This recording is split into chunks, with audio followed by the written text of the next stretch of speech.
I was out of San Francisco, but Sacramento was part of my area. All of Northern California, in fact, probably larger than that, was my area. You know, all the way to the next org. See what I'm saying? Yeah. So if anything happened in Sacramento, I packed my bag and I went down there and handled it. I don't know the people there. Right. You know, I go in the org, you know, I look around at the people that are on lines there. You know, I know what I'm there to do. I'm there to recruit a spy. You know, and I just look at people and evaluate them in my own opinion. You know, does this person look like they are enough of a Scientologist that I could ask them to do something like that, and they would do it. That's all. Did you find that it was difficult to find Scientologists that would do that? No. Sorry to say. I mean, there was a lot of people I didn't talk to. Right. Because I knew ahead of time. This ain't guy got what it takes. You know, so I guess I was good at picking them. Because I can't think of any case where I asked the person to do it. They said no. We would try to go and find out things overtly when it came to giving information to PR and legal. We would try to get the information overtly, you know, like legally, so that they could use it. You know what I mean? A lot of cases, we would obtain information covertly. Let's say that, okay, here's a specific example. In fact, it involves Vaughn. Okay? The San Francisco Better Business Bureau was in the same building as the org. They were one floor below us. And that was a threat. Well, yeah, you know, they had a nasty little file on Scientology. You know, anybody called them about Scientology, you know, they go, yeah, you know, give them some critical stuff, right? So they were an enemy. So we, you know, our task was to get their file so that PR could go in there and, you know, try to dead agent the thing, that kind of stuff, you know. Well, I got a Scientologist to be the janitor for the building. That gave us the key to the Better Business Bureau. Okay? He handed the key over to me. We went in there at night, me and a couple other guys. We copied all their files. And then we walked out, and we had them. That's how we got them.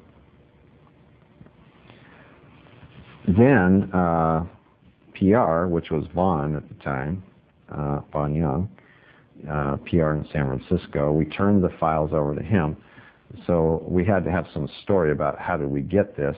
Well, how did we got that is that we wrote a letter. We didn't write it, we typed it. We went on there.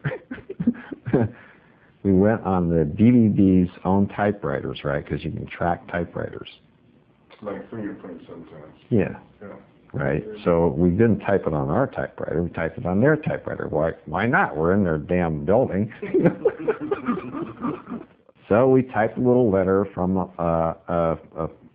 you know, the letter said that, you know, they had some axe to grind with their boss, and the BB, that, like it's coming from a person who works at the BBB, right? Is typing this letter, and by the way, I don't think this is right, and here's their file, and mailed it. Well, that isn't how we got it. But that's what the letter said, how we got it, and therefore that made that data overt. See what I mean? It looked like it was overtly obtained. Well, it wasn't. Well, that's common practice. I mean, that's just standard everyday stuff, okay? We had to take information that we had obtained covertly and illegally and make it, you know, make it overt. How can we use it overtly? How can we use it legally? How can we use it in PR? Yeah. That was, you know, just part of a day's work. Okay, so that's how we nailed them. Okay, so then Vaughn goes and gets the press, right? The media I'm talking about. The newspaper guys, right? The TV guys, cameras, everything.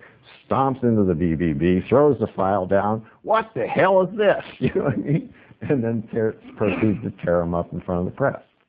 So there's nobody who's safe from this. There was nobody excluded from this. I don't care if you're a judge, you're the president, you work for the CIA. It doesn't matter. You're just a private citizen. You're a cop. I don't care if you're a cop. I would tear you apart. You know what I mean? With this tech. No boundaries. No. No boundaries. Mm-mm. My frame of mind at the time I was doing this was that, which is no question in my mind, the frame of mind of the people who do it today, is that Scientology was the savior of the world, or if that's the right words. We were going to clear the planet. We were going to eliminate criminality, insanity, and war on this planet. Those are the aims of Scientology, right? And we felt like we had the technology to do that with, and that anybody that would destroy that technology was, you know, fair game. well, we weren't going to let them do it.